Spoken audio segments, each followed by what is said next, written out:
Au cimetière d'Arlington, Joe Biden rend hommage aux soldats tombés pour le pays. Près de 2400 d'entre eux sont morts en Afghanistan.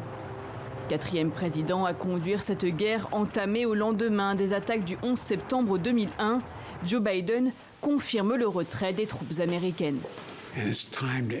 L'heure est venue de mettre fin à cette guerre sans fin. Les troupes américaines ainsi que les forces déployées par nos alliés de l'OTAN et nos partenaires opérationnels auront quitté l'Afghanistan avant le 20e anniversaire de cette attaque odieuse du 11 septembre.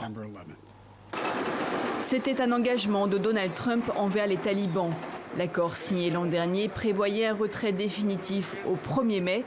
Joe Biden promet que le départ commencera avant cette date, mais repousse ainsi de quelques mois l'exécution de l'accord. Le retrait des forces de la coalition sera coordonné. La mission de l'OTAN implique en tout 36 États et 9600 militaires. Nous prévoyons d'achever le retrait de toutes nos troupes d'ici quelques mois. Et toute attaque des talibans contre nos troupes pendant cette période recevra une réponse ferme.